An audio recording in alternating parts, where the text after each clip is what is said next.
Përshëndetje nderuar miq, ja ku jemi sërish në emisionin tonë Realitete Ekonomike. Jemi në mjediset e punës të zotit Eduard Gjokutaj, ekspert pranë Altax, dhe duam të bisedojmë, të bëjmë një intervistë me të lidhur me temën e Bashkimit Evropian dhe të Kinës që po realizojnë marrëveshjen e parë për makinat elektrike. Zotit Gjokutaj, faleminderit që na mikpritët në mjediset tuaja të punës. Faleminderit edhe për intervistën. Zotit Gjokutaj, Bashkimi Evropian dhe Kina njoftuan të hënën më 12 janar 2026 se kanë rënë dakord mbi një rrjedhë veprimesh për të zgjidhur mosmarrëveshjen e tyre në lidhje me importet e automjeteve elektrike kineze. Bashkimi Evropian publikoi dhe një dokument udhëzues që përcaktuan rregulloret për prodhuesit kinez të automjeteve elektrike, duke përfshirë çmimet dhe çmimet minimale të importit. Në dokument, Bashkimi Evropian thotë se çmimet minimale të importit duhet vendosen në një nivel të përshtatshëm për të parandaluar që importet e subvencionuara të dëmtojnë tregun e Bashkimit Evropian, tregun e përbashkët. Në gjykimin tuaj, pse kjo marrëveshje ka rëndësi për tregun e makinave elektrike kudo në botë, por edhe tek ne, sepse kemi parë që sidomos në 2 vitet e fundit është rritur me një përqindje të ndjeshme numri i makinave elektrike, automjeteve elektrike edhe tek ne edhe në rajon. Mendoj se tashmë kjo është reflektim i drejt për drejt i atyre çfarë ka ndodhur si zhvillime në vitin 2025, po dhe më herët, duke përshtatur tashmë strategji të reja për të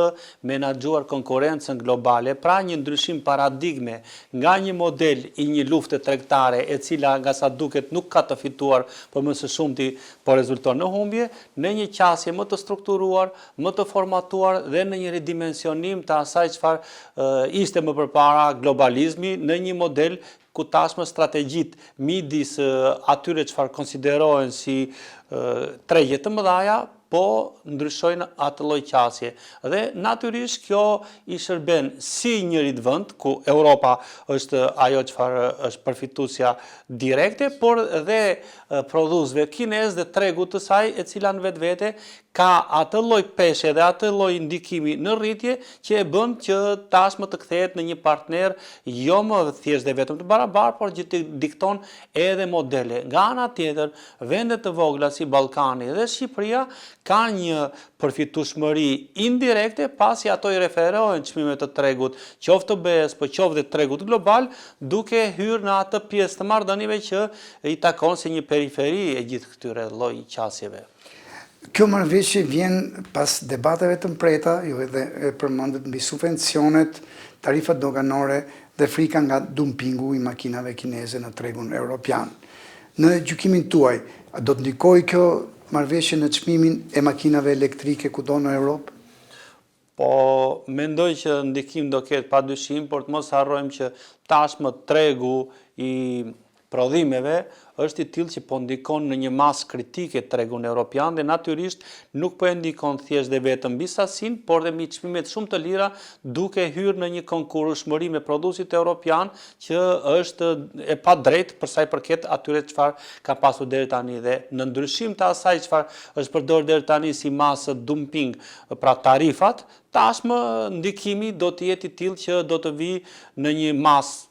të moderuar në rritje, por e tillë që është e përballueshme sidomos për ata që janë konsumatorët kryesorë dhe shtresa e mesme, qoftë e familjeve apo qytetarëve evropian, po qoftë dhe tregjeve përreth Europës.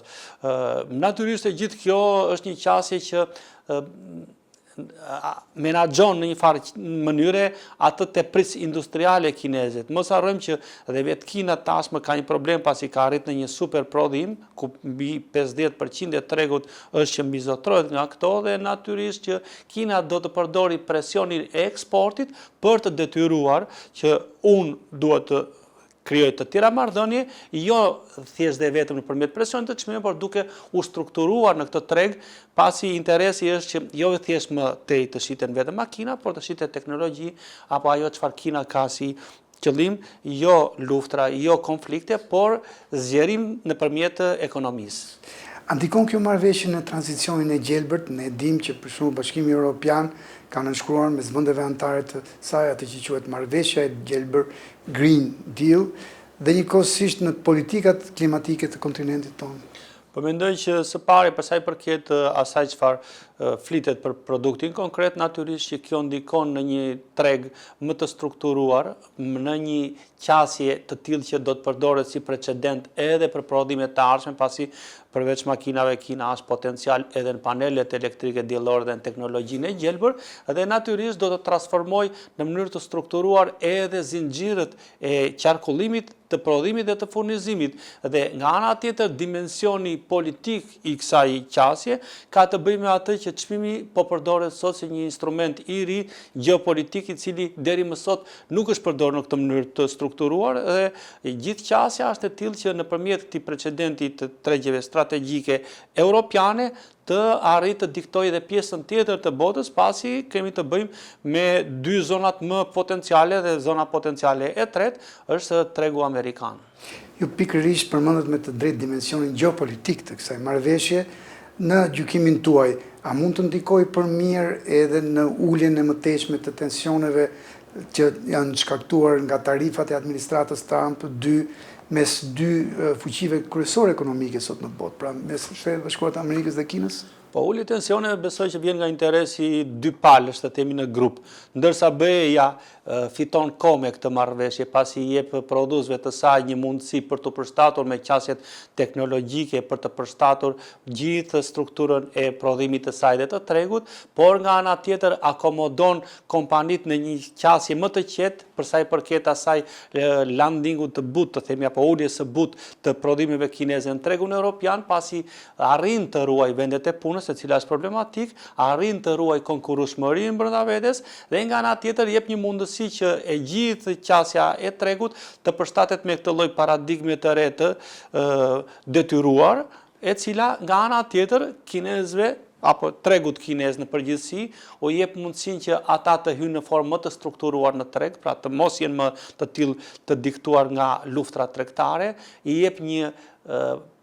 qasje më të mirë eksporteve, pasi edhe ato e kanë problem, kemi një ngadalësim të prodhimeve dhe natyrisht të eksporteve, dhe nga ana tjetër i bën të mundur që të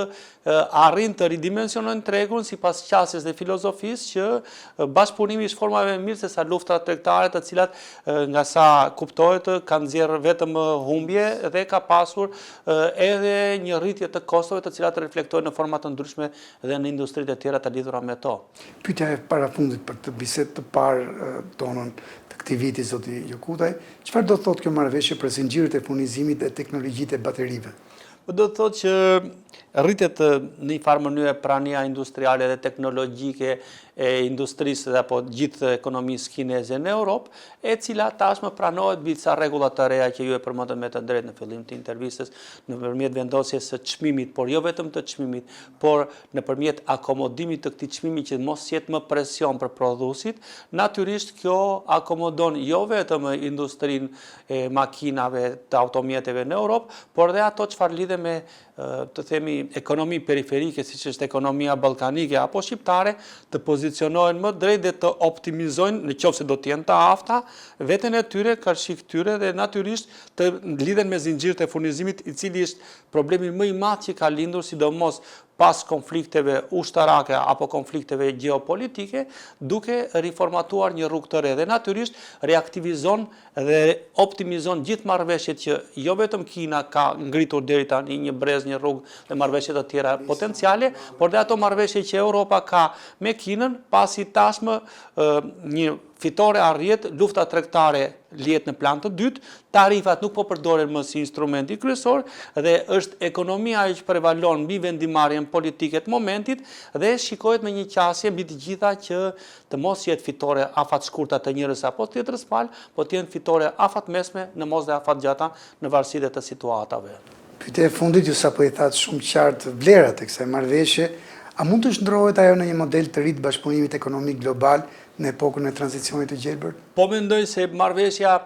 jep disa elemente stabiliteti dhe parashikueshmërie. Duke dhënë këtë, natyrisht tregjeve u jep atë qetësinë e dur për të marrë vendime në një moment të dytë, më të pjekur, më të maturuar dhe më të garantuar. Natyrisht që tregu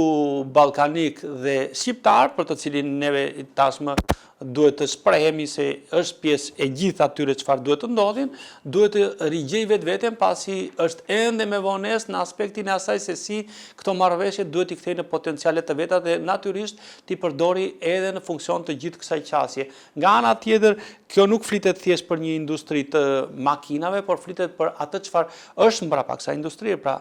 interesi i madh është në industrinë e montimit, në industrinë e baterive, në infrastrukturën e asaj çfarë do të zvendësojnë në të ardhmen